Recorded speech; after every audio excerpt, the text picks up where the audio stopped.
ଆଜିଠୁ ମିଳିଲା green sticker ନେବା ପାଇଁ ଗଞ୍ଜାମ ଛତ୍ରପୁର ସ୍ଥିତ ଆଞ୍ଚଳିକ ପରିବହନ ବିଭାଗ କାର୍ଯ୍ୟାଳୟରେ ଲୋକଙ୍କ ଲମ୍ବା ଭିଡ଼ ଦେଖିବାକୁ ମିଳିଛି। ଗଞ୍ଜାମ ଆର୍ଟିଓ କାର୍ଯ୍ୟାଳୟକୁ ପ୍ରଥମ ପର୍ଯ୍ୟାୟରେ 5000 ଗ୍ରୀନ୍ ଷ୍ଟିକର ଆସିଥିବା ବେଳେ ଲୋକେ ଲାଇନ୍ରେ ଠିଆ ହୋଇ ନିଜ ନିଜ ଆବଶ୍ୟକୀୟ କାଗଜପତ୍ର ଦେଖାଇ ଗ୍ରୀନ୍ ଷ୍ଟିକର ନେଉଛନ୍ତି।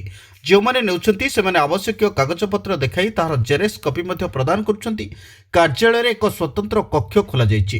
ରେଜିଷ୍ଟରରେ ସମସ୍ତ ତଥ୍ୟ ଉଲ୍ଲେଖ କରି ଲୋକଙ୍କୁ ଦିଆଯାଉଛି ଷ୍ଟିକର, କିନ୍ତୁ ଏଯାବତ୍ ପଲ୍ୟୁସନ କେନ୍ଦ୍ରରେ ମିଳୁନଥିବାରୁ ଲୋକେ ହଇରାଣ ହେଉଥିବା ଅଭିଯୋଗ କରିଛନ୍ତି। ଅନ୍ୟପଟେ ଗତ 10 ତାରିଖ ଠାରୁ ଗ୍ରୀନ୍ ଷ୍ଟିକର ମିଳିବ ବୋଲି କୁହାଯାଇଥିବା ବେଳେ ଆଜିଠୁ ମିଳିଥିବାରୁ ଲୋକମାନେ ବହୁତ ଅସୁବିଧାର ସମ୍ମୁଖୀନ ହେଉଥିବା ଦେଖିବାକୁ ମିଳିଛି। 40-50 କିଲୋମିଟର ଦୂରରୁ ଲୋକେ ଆସି ଲାଇନ୍ରେ ଅପେକ୍ଷା କରିଛନ୍ତି ଷ୍ଟିକର ନିମନ୍ତେ। ସରକାରଙ୍କ ଏହି ନିୟମକୁ କେତେଜଣ ପସନ୍ଦ କରୁଥିବା ବେଳେ ଅଧିକାଂଶ ନାପସନ୍ଦ କରିଛନ୍ତି।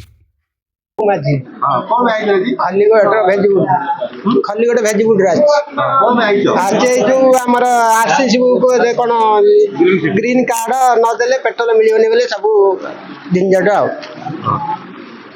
এই যে নিয়ম হয়েছে মানে ভালো না খারাপ? ভালো যেତିକି ଖରାପ ସେତିକି। খারাপ কোন?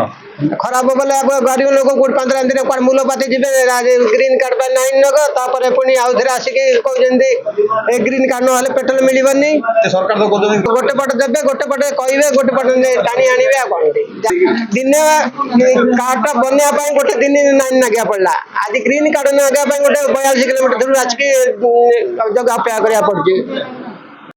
सर मन अमूल्य सेठी मुझे बरहमपुर आसे आज्ञा पोल्यूशन में आज्ञा प्राय 3 लाइन ठहली जीवन स्टिकरिंग है आज्ञा जो स्टिकरिंग लगे आज्ञा गाड़ी लाइन जीवन स्टिकरिंग लाइन क्यू आप पोल्यूशन लाइन ठेबे आरसी लाइन ठेबे डी लाइन ठेबे से सब स्टिकरिंग लाइन ठेबे आज्ञा सरकार परिवहन मंत्री जो नियम करते जहाँ नियम कर छाड़ नियम कौन कर लोक हईराण होती 1300 कोटी टका कौन मिले बोली लोक हईराण कले आज्ञा कौन करे कहतु मोहन माझी साहब जो सार तो छाड़ू सार गाड़ी तो पोल्यूशन टेस्टिंग डाउट लाଗୁଛି ଲୋକମାନେ ଯାହା ମିଡ଼ିଆରୁ ଶୁଣିଲି ସାର ଗାଡ଼ି ଟେଷ୍ଟିଂ ନଥିଲା ପୁଣି ପଲ୍ୟୁସନ ବାନ୍ଧିଲେ ପୁଣି ଆମ ମୁଖ୍ୟମନ୍ତ୍ରୀ ସାର୍ ନିୟମ ଗୋଟେ ତ ଭଲ ଗୋଟେ ଖରାପ ଅଛି ସାର୍ ଖରାପ ଜୀବନ ସାର୍ କିଏ କାମ କରି ଆସିଛି ଲାଇନ୍ ଠିଆ ସାର୍ ଜୀବନଟାରେ ମାନେ ଭୋକ ସହିତ ବନ୍ଦ ଗାଧି ଏଠି ଲାଇନ୍ ଠିଆ ସାର୍।